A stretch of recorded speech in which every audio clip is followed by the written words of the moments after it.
The large classroom filled with strange sounds as alien students laughed at what they saw on the big screen.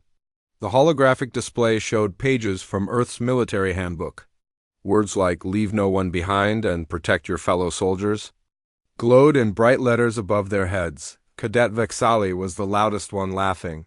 She was tall, much taller than any human, and her skin looked like it was made of blue crystal. When light hit her body, it made rainbow colors dance across the walls. She came from a planet called Krylia, where her people had conquered 6 other worlds in the last 50 years. "Look at this silly rule," Vexali said, pointing one of her forearms at the screen. "It says humans must risk their lives to save wounded soldiers. How stupid is that? Dead weight only makes you weaker." The other students made sounds that meant they agreed. There were many different types of aliens in the class. Some looked like giant lizards with thick green skin. Others were so thin they seemed like shadows that could float through walls. A few wore heavy metal suits that made loud clicking sounds when they moved. Professor Zethkar stood at the front of the classroom. He was old, even for his species, and his skin changed colors when he felt different emotions. Right now, his skin was bright yellow, which meant he was amused by his students. "Tell us more about these human rules, Cadet Morthek," the professor said. Morthek stood up slowly. His people were called the Hegemony, and they were proud of being the smartest species in the galaxy. They had won every war they fought by using perfect math and planning. Morthek's large head was twice the size of a human head, and his 3 eyes could see many different types of light. "Humans base their fighting on emotions," Morthek said in a voice that sounded like he was talking to children. "They make choices with their hearts, not their brains. This makes them weak and easy to beat." More laughter filled the room. Cadet Skdatha, who came from a planet where giant reptiles ruled, made a hissing sound that meant she thought something was funny. "My people studied humans when they first found them," Skdatha said. "They are new to space travel. Their weapons are old and simple. They still use metal bullets and explosive chemicals. How can they fight against plasma guns and energy shields?" In the back corner of the classroom, Captain Sarah Chun sat quietly and listened to everything. She was the only human in the room, and compared to the aliens around her, she looked very small and weak. Her dark hair was tied back in a simple style, and she wore a plain blue uniform with Earth's flag on the shoulder. The alien students acted like she was not even there. To them, she was just a curiosity, like a talking animal that someone brought to show off. They had read her file and knew that humans had only learned to travel between stars 20 years ago. Before that, they had never left their own solar system. Captain Chun was 35 years old and had fought in 3 different wars. She had scars on her hands from battles on Mars and Europa. But the aliens did not care about her experience. They only cared that her species was new and primitive. "Professor," called out another student. This one was named Glix, and he came from a species that lived in the cold dark between stars. His body was almost transparent, and he could make himself invisible when he wanted to. "Why are we even studying human fighting methods? They have never won a real war against spacefaring species." Professor Zethkar's skin turned orange, which meant he was thinking. "That is an interesting point, Cadet Glix, but remember, we study all forms of military thinking here at the Academy. Even primitive ones can teach us lessons." "What lessons?" Vexali asked. "How to lose battles while crying about feelings." This made the whole class laugh even harder. Some of the aliens made noises that sounded like machines breaking down. Others clicked their claws or tentacles together. The sound echoed off the metal walls of the Academy. Captain Chun remembered her first day at the Galactic Naval Academy. She had been excited to learn from the most advanced military minds in the galaxy. But from the moment she arrived, every alien she met treated her like a joke. They looked at her small size, her simple equipment, and her single-species experience, and they saw nothing worth respecting. The Academy was huge, bigger than any city on Earth. It floated in space near the center of the galaxy, where representatives from 47 different species came to learn about war and peace. The hallways were wide enough for the largest aliens to walk comfortably, and the ceilings were so high that flying species could soar around freely. Earth had been invited to send one officer to the Academy as a cultural exchange. The Galactic Council wanted to learn about human military thinking, though most aliens believed there was nothing to learn. Humans were too new, too primitive, and too emotional to have developed anything useful. Cadet Torvak, whose people had metal for skin and could lift objects with their minds, raised his hand. Professor, I read that humans actually cry salt water from their eyes when they are sad. How can warriors who leak water be effective in battle? The classroom erupted in the loudest laughter yet. Even Professor Zethkar's skin turned bright green, which meant he found something very funny. Captain Chun thought about her grandfather, who had fought in the Third Solar War. He had been on a ship that was badly damaged and surrounded by enemy vessels. Most of his crew was dead or wounded. Any smart commander would have surrendered to save the lives of the survivors. Instead, her grandfather had ordered his remaining crew to ram their broken ship into the enemy flagship. The explosion destroyed both ships, but it created a gap in the enemy formation that allowed the rest of the human fleet to escape and win the battle. 40,000 human lives were saved, because one man decided that some things were worth dying for. The aliens would call this stupid, they would say her grandfather wasted resources and made an emotional choice instead of a logical one. But Captain Chun knew something they did not understand. Her grandfather had not been thinking about tactics or math or the best way to minimize losses. He had been thinking about the people counting on him to protect them. Human emotions make them do crazy things, said Cadet Yithmar, whose species communicated by changing the patterns of light on their skin. They will fight impossible battles just because they think it is the right thing to do. This makes them predictable and easy to manipulate. Captain Chun almost smiled at this comment. The aliens thought they understood human nature, but they only saw the surface. They saw emotion and called it weakness. They saw loyalty and called it stupidity. They saw sacrifice and called it waste. What they did not see was that human emotions were not weaknesses to overcome, but strengths to harness. A human soldier who believed in his cause would fight longer and harder than any alien following calculated orders. A human commander who loved her troops would find ways to save them that cold logic could never discover. The class continued for another hour, with alien after alien sharing stories about how their advanced tactics had won great victories across the galaxy. They talked about precision strikes, calculated withdrawals, and resource optimization. Every story ended the same way, with the superior species winning through better technology and smarter planning. Captain Chun listened to it all and said nothing. She had learned long ago that some lessons could only be taught through experience. Words would never convince these aliens that they were missing something important about warfare. They would have to discover it for themselves. As the class finally ended and the alien students filed out, still laughing about human foolishness, Captain Chun remained in her seat. Tomorrow, Professor Zethkar had promised to run combat simulations, using different species' military doctrines.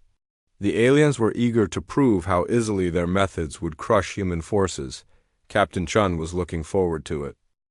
The next day, Professor Zethkar walked into the classroom with his skin glowing bright purple. This meant he was excited about something. Behind him floated several metal spheres that hummed with energy. The spheres arranged themselves around the room and projected a soft blue light that covered everything. Today we will test what we learned yesterday, the professor announced. These are combat simulation projectors. They will create a virtual battlefield where we can watch different military tactics in action. The alien students made excited sounds. Cadet Vexalia's crystal skin flashed with bright colors. Cadet Morthic's 3 eyes widened with interest. Even the shadow-like Glix became more solid as he focused his attention on the professor. We will run battles using the military methods of different species, Professor Zethkar continued. You will see how superior tactics and technology always defeat primitive thinking. Captain Chun remained quiet in her corner. She had seen this type of simulation before at Earth's military academy. But she knew the aliens had never tested their methods against real human tactics. Only against what they thought humans would do. Professor Zethkar touched a control panel, and the classroom disappeared. Suddenly, the students found themselves floating in space, looking down at a field of asteroids. The rocks were different sizes, from small pebbles to mountains several miles wide. Some asteroids had metal mining equipment on them, and others had defensive weapons. "This is the Kepler asteroid field," the professor explained. "It contains valuable minerals that both sides want to control. The Krillian forces will attack, using their standard doctrine. The human forces will defend using their published military guidelines." Vexali stood up straighter. Her people were famous for their quick, devastating attacks. "This will be over in minutes," she said confidently. "Krillian plasma weapons can cut through any human armor like it is made of paper." The simulation began. A fleet of sleek Krillian ships appeared at the edge of the asteroid field. Their hulls were made of the same crystal material as Vexali's skin, and they seemed to bend light around them as they moved. Energy readings showed that each ship carried weapons powerful enough to destroy a small moon on the other side. Human ships took defensive positions among the larger asteroids. Their vessels looked crude and blocky compared to the elegant Krillian craft. Instead of energy shields, they had thick metal armor. Instead of plasma cannons, they carried simple projectile weapons and chemical explosives. "Look how slow and clumsy they are," laughed Cadets Tatha. "My people's ships are 3 times faster than those human buckets." The Krillian fleet moved forward in perfect formation. Their tactical computers calculated the best approach angle, the optimal firing solutions, and the most efficient way to destroy the human defenses. Everything was planned down to the smallest detail. The first exchange of fire went exactly as the aliens expected. Krillian plasma beams sliced through human ships like hot knives through butter. 2 human vessels exploded immediately, and a third lost half its hull. The human return fire bounced harmlessly off the Krillian energy shields. "See?" Vexali said, turning to look at Captain Chun. "Superior technology makes victory inevitable. Humans cannot compete with advanced civilizations." But Captain Chun was watching something else. While the Krillian ships focused on the main human battle line, smaller human vessels were moving through the asteroid field. They used the cover of the rocks to avoid detection, and they coordinated their movements in ways that seemed random but followed a hidden pattern. The Krillian tactical computers registered these movements but dismissed them as unimportant. According to Krillian military doctrine, small ships could not threaten large warships. The logical thing to do was eliminate the main threat first, then clean up the scattered survivors. However, the human small ships were not trying to fight the Krillian warships directly. Instead, they were attacking the mining equipment on the asteroids. Each successful attack created debris that floated into space, making navigation more dangerous for the larger ships. "What are they doing?" asked Cadet Glix, his transparent body flickering with confusion. "Those mining stations have no military value. Destroying them is a waste of ammunition." The battle continued. More human ships were destroyed, and their casualties mounted quickly. According to any reasonable analysis, they should have surrendered or retreated. Their main fleet was outnumbered, outgunned, and taking heavy losses, but the humans did not retreat. When the heavy cruiser New Shanghai lost its main engines, instead of pulling back, it used its remaining maneuvering thrusters to ram itself into a Krillian destroyer. Both ships were destroyed, but the explosion created a cloud of radioactive gas that forced the Krillian fleet to change course. "Suicide attacks," said Morthuk, shaking his large head. "This proves that humans are ruled by emotion instead of logic. No rational commander would waste a ship like that." Captain Chun finally spoke. The New Shanghai was already crippled. Its life support was failing, and it had lost most of its weapons.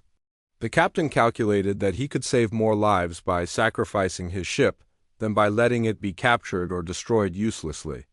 "That makes no sense," Vexali argued. "The captain should have evacuated his crew to other ships and preserved resources for future battles." "With what?" Captain Chun asked. Look at the tactical display. The Krillian ships had surrounded the new Shanghai. There was no escape route, and no other human ships could reach them in time. The captain chose to make his death meaningful. The aliens looked at the tactical display again. They had been so focused on the obvious moves that they had missed the subtle ones. The new Shanghai sacrifice had created a gap in the Krillian formation, and human ships were now moving through that gap to attack from unexpected angles. The simulation continued for another hour.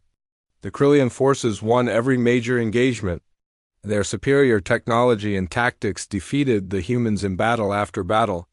But each victory came at a higher cost than expected. When human ships were damaged, they did not retreat according to standard military protocol. Instead, they found new ways to keep fighting. A destroyer with no weapons left used its hull as a battering ram. A transport ship with a damaged engine became a stationary gun platform. A medical vessel that should have been evacuating wounded instead used its advanced sensors to coordinate attacks for other ships. "This is illogical," Cadet Torvak protested. His metal skin was turning dark gray, which meant he was frustrated. "Military doctrine exists for good reasons.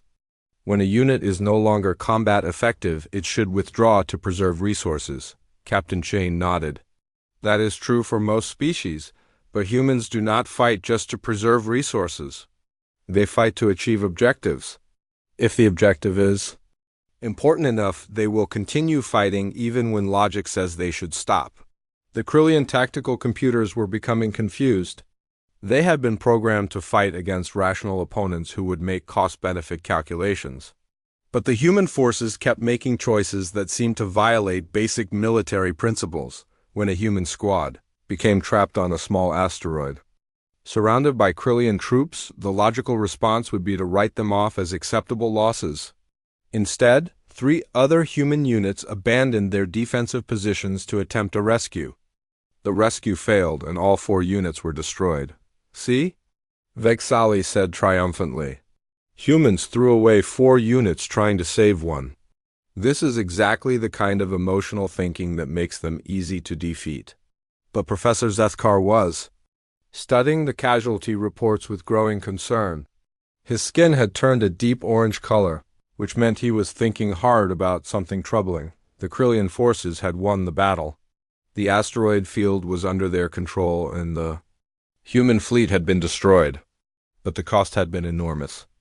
Instead of the quick, clean victory that Krillian doctrine promised, they had lost 60% of their ships and most of their experienced crew members. "According to our tactical analysis," the professor said slowly, "this should have been a decisive victory with minimal losses. The Krillian fleet should have suffered no more than 15% casualties." Cadet Yithmer's light patterns flickered nervously. "The simulation must have been programmed incorrectly. Human resistance should have collapsed once their losses reached acceptable limits." Captain Chun stood up and walked to the tactical display. The simulation was programmed correctly. It used real human military doctrine and actual combat data from our war archives. This is how humans really fight. She pointed to different parts of the battle. Every time you thought the humans made a stupid choice, they were actually following a different set of priorities. You value efficiency and resource preservation. Humans value mission completion and taking care of their people. The alien students looked at each other with growing unease. They had won the battle, but somehow it did not feel like a victory. The Krillian fleet that emerged from the asteroid field was so badly damaged that it could not fight another major engagement for months. "This is just one battle," Morthek said, but his voice sounded less confident than before. "And it used an outdated scenario. Modern warfare is about precision strikes and technological superiority." The uncomfortable silence in the classroom lasted for several minutes after the simulation ended. Professor Zethkar's skin kept changing colors as he thought about what they had just witnessed. The alien students shifted in their seats, making small noises that showed they were confused and worried. Captain Chin broke the silence by standing up and walking to the front of the classroom. "Professor, may I make a request?" Zethkar's skin turned pale blue, which meant he was curious. "What do you wish to ask, Captain?" I would like to access the Academy's historical combat database, she said calmly. Specifically, I want to review actual battle records from the major galactic conflicts of the last century. Several alien students made sounds of protest. Cadet Vexali's crystal skin flashed red with anger. What could a human possibly teach? Yes, about galactic warfare? Your species was not even involved in any of those conflicts. Captain Chun looked directly at Vexali. That is exactly why I want to review them. As an outsider, I might see patterns that participants missed. Professor Zethkar considered this request. The Academy's database contained detailed records of every major space battle fought between the 47 member species of the Galactic Council. These records were used to teach tactical analysis and strategic thinking to the best military minds in the galaxy. Very well, the professor said finally, access granted. But I fail to see what insights a primitive species could offer about advanced warfare. The holographic display activated again, but this time it showed real battle footage instead of simulations. The first recording was from the HFY War, fought 30 years ago over control of the rich mining worlds in the Vega sector. The images showed massive fleets of starships engaged in combat across multiple star systems. Hegemony vessels, sleek and white, fired precisely aimed energy beams at Saurian ships that looked like flying fortresses covered in thick armor and heavy guns. The battles were beautiful and terrible, with explosions that lit up entire solar systems. The hegemony achieved complete tactical superiority in this campaign, Cadet Morthuk said proudly. Our advanced targeting systems and superior strategy defeated the Saurians in every major engagement. Captain Chun studied the tactical displays that accompanied the battle footage. Numbers scrolled past, showing ship losses, casualty figures, and resource expenditures. She made mental notes as she watched, comparing what she saw to battles from human history. Tell me about the Battle of Zarian Prime, she said. Professor Zethkar touched his control panel, and the display focused on a specific engagement. Zarian Prime was a heavily fortified world that controlled the main shipping route through the sector.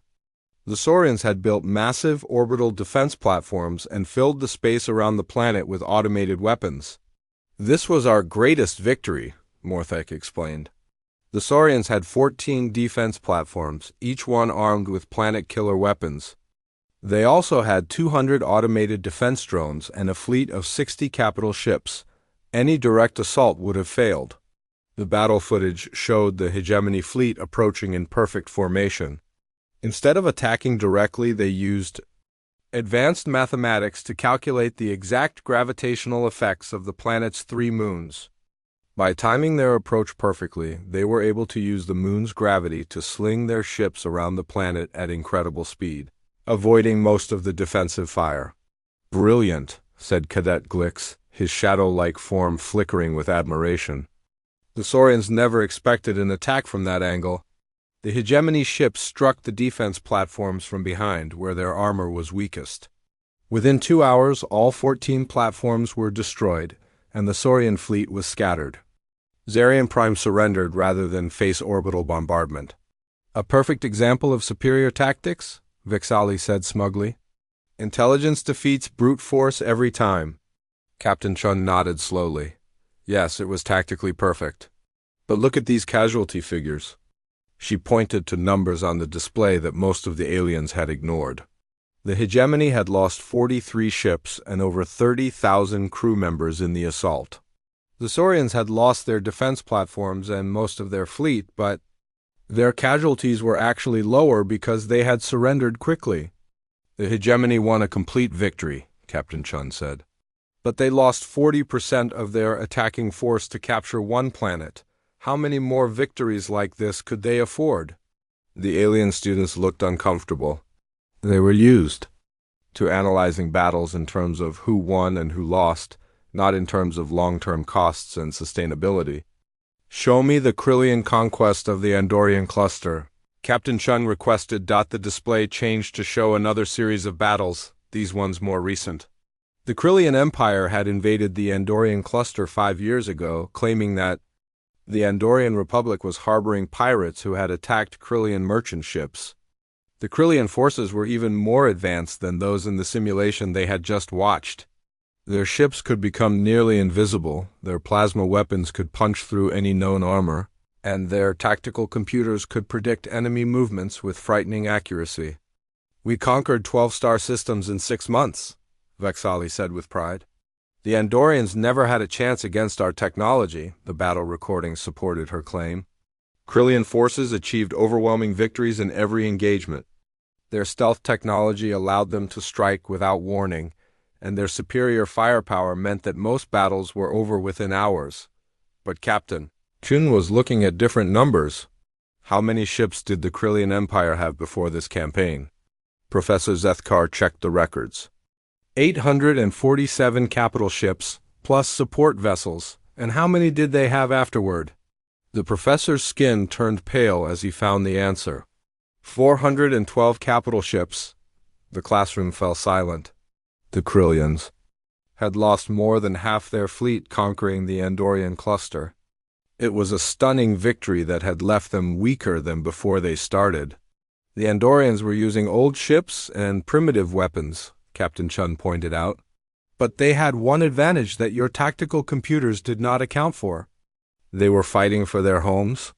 She brought up recordings from the later stages of the campaign. The images showed Andorian defenders who refused to surrender even when their positions were hopeless.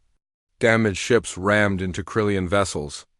Civilian transports loaded with explosives flew suicide missions against Krillian battlecruisers. Entire families fought together rather than accept occupation. "Emotional thinking," said Cadets to Thatha dismissively. "It cost them their lives and changed nothing." "Did it?" Captain Chun asked. "The Krillian Empire won the war, but they were so weakened that they could not defend their new territory. Within 2 years, 3 different species had rebelled against Krillian rule. The Empire had to abandon most of their conquests and retreat to their original borders." She brought up more records, showing the aftermath of the Krillian victories. The Empire's fleet was too small to patrol their new territory effectively. Rebel groups used hit-and-run tactics that the Krillians could not stop. Resource shortages forced them to withdraw from the most distant worlds. "The Andorians lost every battle," Captain Chun continued. "But they made victory so expensive that the Krillians could not afford to keep it." The alien students were becoming increasingly uncomfortable. These were their species' greatest military triumphs, the victories that military academies across the galaxy studied as examples of perfect tactical thinking. But Captain Chen was revealing a pattern they had never noticed. "Show us the Voidling expansion," demanded Cadet Yithmer. "My people conquered 47 worlds in the Great Campaign. Surely you cannot find fault with that success." The display changed again, showing the remarkable campaign where the Voidlings had expanded their territory across 2 spiral arms of the galaxy. The Voidlings were masters of unconventional warfare, able to phase in and out of normal space, making them nearly impossible to fight with traditional tactics. "The Voidling expansion was indeed impressive," Captain Chun admitted. "Your people conquered more territory than any other species in recorded history." Yithmar's light patterns brightened with pride. "We achieved total victory against 17 different species." "Yes," Captain Chun said, "but look at the timeline. The Great Campaign lasted 60 years, and look at the casualty figures. The numbers that appeared on the display were staggering. The Voidlings had started the campaign with a population of 12 billion. By the end, fewer than 2 billion remained. They had conquered a quarter of the galaxy, but the effort had nearly driven their species to extinction. The expansion was necessary for our survival, Yithmer protested. Our homeworlds were overcrowded. I understand, Captain Chun said gently. But consider this. Most of the worlds you conquered were uninhabitable for your species. You could not actually move your population there. So what did you gain from 60 years of warfare? The question hung in the air like a challenge. The Voidlings had indeed won a great victory, but they had paid such a high price that the victory became meaningless. They were now one of the smallest species in the galaxy, barely able to defend the few worlds they still controlled. The next morning, The alien students arrived at class earlier than usual. Word had spread through the academy about what Captain Chun had shown them the day before. Some students from other classes had even asked permission to attend today's session. Professor Zethkar entered the room with his skin a deep orange color, which meant he was both excited and worried. Behind him walked three other professors, including the Academy's Director of Strategic Studies, Asian hegemony leader whose massive brain was considered one of the finest military minds in the galaxy. Today we will continue our analysis of historical warfare, Professor Zethkar announced. But first, Captain Chun has requested access to a restricted section of our database. The alien students leaned forward with interest. The restricted database contained military records that were considered too sensitive for normal study. These files included detailed information about species' greatest failures, their military weaknesses, and classified tactical information. Captain Chun walked to the front of the room. Yesterday, we looked at your greatest victories. Today, I want to examine something your military historians rarely study in detail. I want to look at human military history. Cadet Vexali made a dismissive sound. Human history is barely 20 years old in space. What could there possibly be to learn? Human space history is 20 years old, Captain Chun corrected. But human military history goes back thousands of years.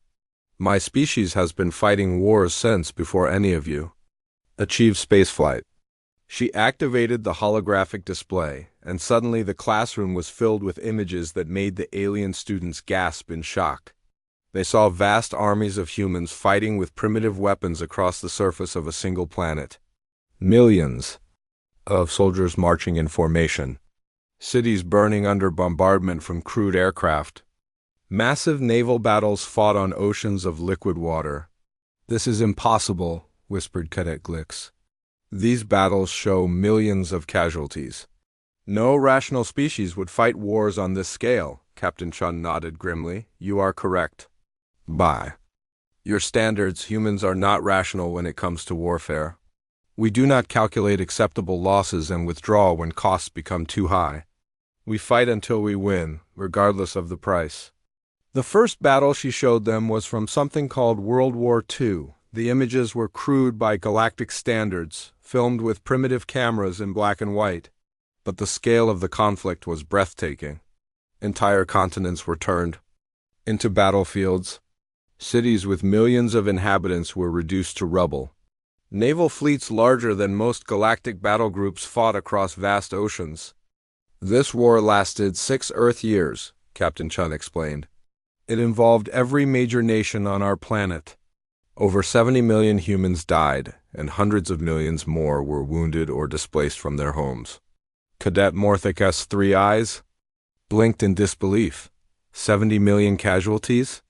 That is more than the total population of most civilized worlds.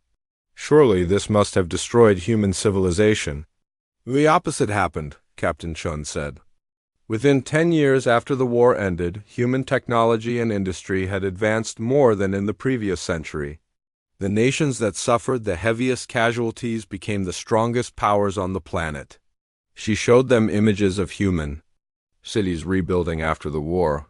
Factories that had produced weapons were converted to manufacture civilian goods. Soldiers returned home and used their military training in peaceful occupations. The devastated countries did not collapse as any logical analysis would predict. Instead, they became more prosperous than ever before. "I do not understand," said Cadet Yithmar, his light patterns flickering with confusion. "How can a species become stronger after losing so many people?" Captain Chun brought up more historical data. "Because humans do not see war as a cost-benefit calculation. We see it as a test of survival. When we fight, we adapt, we innovate, and we learn.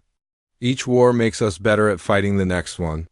She showed them the American Civil War, where humans had fought each other over moral principles rather than territory or resources. Then the Napoleonic Wars, where a single human leader had conquered most of a continent before finally being defeated by a coalition of enemies. Then the ancient Roman conquests, where a single city had grown to rule an entire empire that lasted for centuries. Every one of these wars should have destroyed the civilizations that fought them, Captain Chun continued.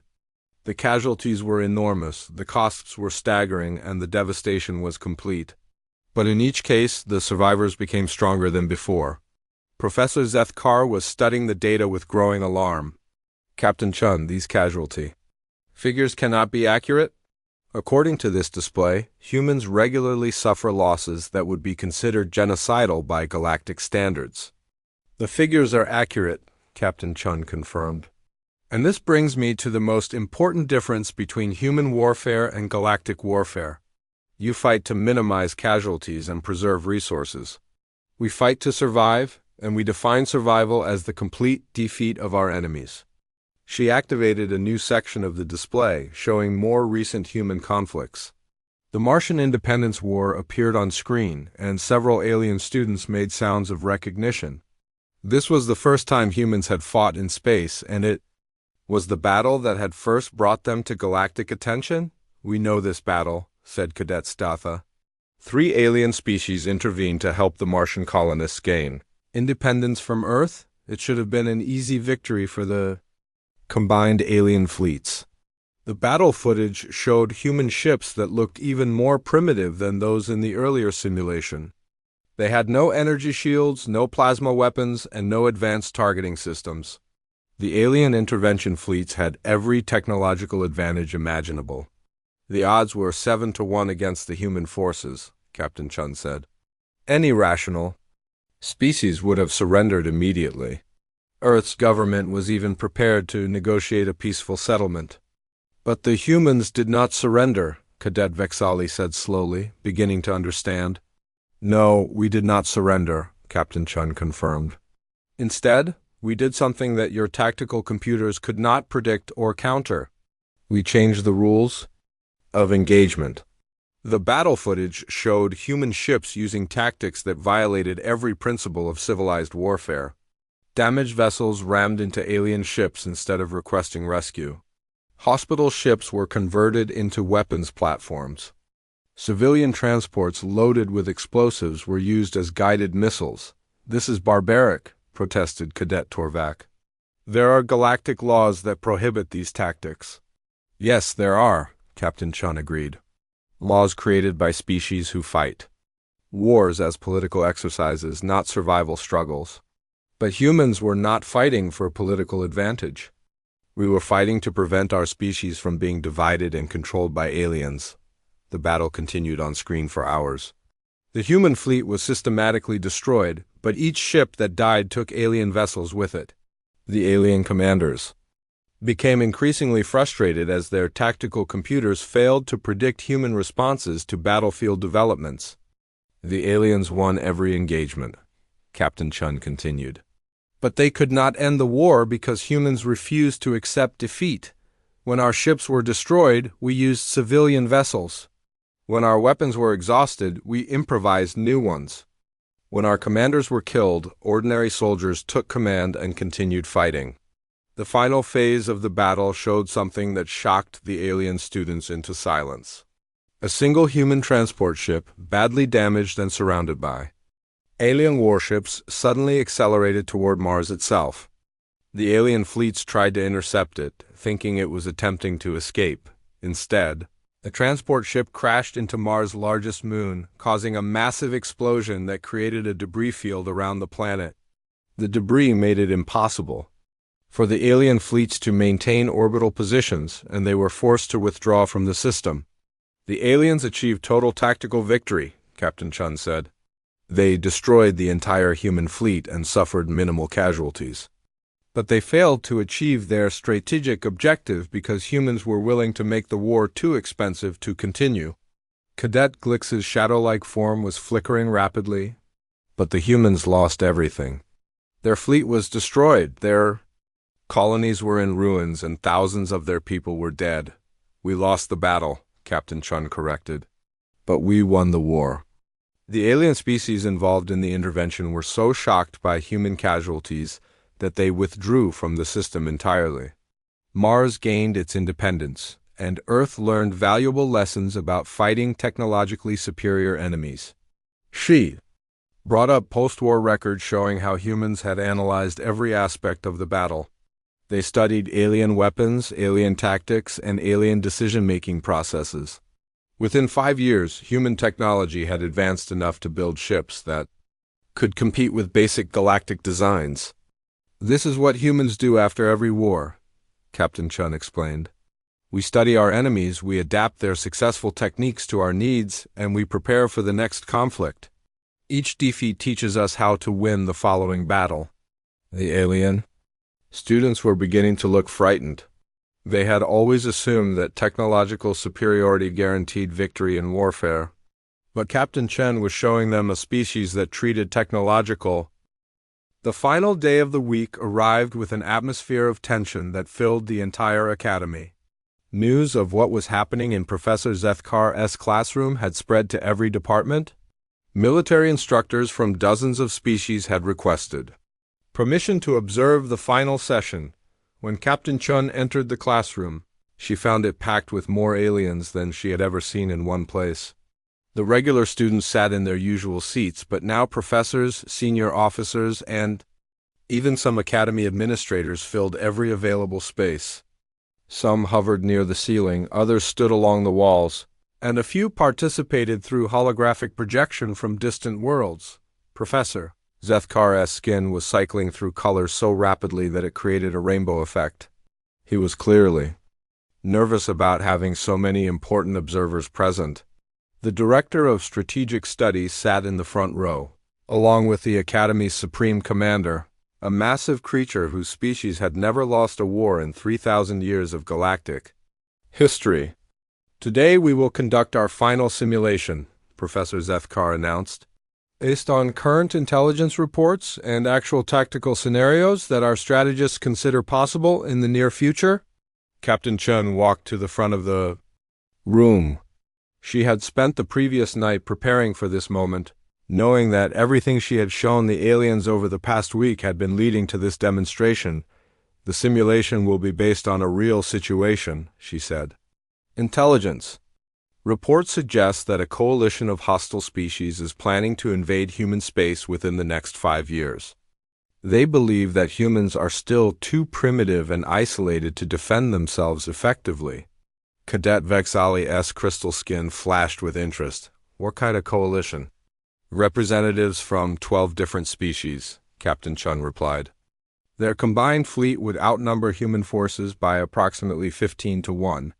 They possess superior technology in every category: faster ships, stronger shields, more powerful weapons, and advanced tactical computers." The alien students and observers leaned forward. This was exactly the type of scenario they had been trained to analyze. A technologically superior force attacking a primitive enemy should result in a quick, decisive victory with minimal casualties. "The coalition's objective is to capture Earth and establish control over human colonies," Captain Chun continued. "They want to prevent humans from developing into a potential threat to galactic stability." Cadet Morthic raised one of his hands. "This seems like a straightforward military operation. Superior forces attacking an inferior enemy with limited industrial capacity and primitive technology." "Yes," Captain Chun agreed. "By every standard measure of military analysis, the coalition should achieve total victory within 6 months. Shall we test this assumption?" Professor Zethkar activated the simulation chamber. The classroom disappeared, replaced by a 3-dimensional map of human space. Earth appeared at the center, surrounded by dozens of colonies scattered across nearby star systems. The human territories looked small and vulnerable. Compared to the vast empires controlled by galactic civilizations, the coalition fleet materialized at the edge of human space. It was massive, containing over 3,000 warships representing the finest military technology of 12 different species. Energy readings showed weapons capable of destroying planets, shields that could deflect any known attack, and sensors that could detect objects across entire star systems. Facing this armada was the human defense fleet, fewer than 200. Ships that looked crude and outdated by galactic standards. They had simple metal hulls, basic projectile weapons, and primitive computer systems. According to every military calculation, they should have been annihilated within hours. The simulation is programmed with actual human military doctrine, Captain Chun explained. It includes psychological profiles based on real human behavior in combat, strategic planning based on our actual military history, and tactical responses, derived from how humans have really fought in past conflicts. The battle began exactly as everyone expected. The coalition forces advanced in perfect formation, their superior technology giving them every advantage. The first exchange of fire went completely in their favor. Human ships were destroyed by weapons they could not even detect, while their return fire bounced harmlessly off advanced shields. Within the first day of the simulation, half the human fleet had been eliminated. The coalition forces achieved their initial objectives ahead of schedule and prepared to advance on the core human worlds. But then something unexpected happened. Instead of retreating to defend their most important colonies, the surviving human ships scattered in all directions. Some headed for asteroid fields, others disappeared into nebulae, and a few actually flew deeper into coalition territory. "What are they doing?" asked Cadet Glix. "They are abandoning their defensive positions and splitting their remaining forces. This makes no tactical sense." Captain Chun watched the display with a grim expression. "They are implementing a strategy that no galactic civilization has ever used successfully. They are preparing to fight a war of total annihilation." The coalition commanders in the simulation were confused by the human response. Their tactical computers had been programmed to fight against rational opponents who would make logical military decisions. They had expected the humans to either surrender when losses became unsustainable or retreat to defend their most valuable assets. Instead, the scattered human ships began attacking coalition supply lines, mining facilities, and civilian shipping. They ignored military targets and focused on economic infrastructure. When coalition forces moved to intercept them, the humans would disappear only to reappear somewhere else and attack a different target. "This is not warfare," protested Cadet Statha. "This is terrorism. They are attacking non-combatants and civilian facilities." "No," Captain Chun corrected. "This is total war." The difference is that humans understand something about warfare that galactic civilizations have forgotten. War is not a game with rules. It is a struggle for survival where the only law is victory. The simulation continued for months of compressed time. The coalition forces won every major battle, captured every human colony, and achieved every tactical objective. But they could not end the war because there was no human government left to surrender, and no central authority to negotiate with. The scattered human ships had evolved into something the coalition had never encountered, a completely decentralized resistance network. Every human ship operated independently, but they all followed the same basic strategy: make the war too expensive for the enemy to continue. The attacks on coalition supply lines began to take their toll. Ships that should have been fighting the human fleet were instead protecting cargo vessels and mining operations. Coalition forces had to spread across hundreds of star systems to guard against human raids, leaving them vulnerable to concentrated attacks. "The coalition is achieving total victory," observed the Academy's Supreme Commander. "They control all human territory and have eliminated organized resistance. Why do they appear to be losing?" Captain Chain highlighted the casualty figures and resource expenditure data. "Because they are fighting the wrong war. They plan to fight a conventional campaign against a rational enemy. But humans are not fighting a conventional war, and they are not behaving rationally by galactic standards." The simulation showed coalition forces becoming increasingly frustrated. Every time they destroyed a human raiding party, two more would appear somewhere else. When they captured human prisoners, the prisoners would refuse to provide information, even under torture. When they tried to negotiate, there was no one with authority to speak for humanity. Months passed in the simulation. The coalition held every human world, but they could not use them because constant raids made industrial operations impossible. They had won every battle, but they were losing more ships to accidents and raids than they had lost in the original invasion. "This is impossible," said Cadet Yuthmer. "The humans have no industrial base, no organized military, and no hope of victory. Why do they continue fighting?" "Because surrender is not an option they recognize," Captain Chun replied. "Humans do not fight wars to achieve political objectives or capture territory. We fight wars to survive as a species. As long as any humans remain alive and free, the war continues." The simulation reached a critical point. The coalition forces had been fighting for over a year and had lost 30% of their fleet to human raids and guerrilla attacks. Their home governments were demanding to know why such a technologically inferior enemy was proving so difficult to subdue. At this point, the human strategy revealed its true nature. All the scattered ships that had been conducting raids suddenly converged on a single target, the coalition's main supply depot. They had been gathering intelligence for months, learning about coalition logistics and identifying critical vulnerabilities. The attack was suicidal by any rational standard. The supply depot was heavily defended, and the human ships had no hope of survival, but they were not trying to survive. They were trying to cripple the coalition's ability to continue the war. The depot was destroyed, along with every human ship that participated in the attack. But the explosion also eliminated the coalition stockpiled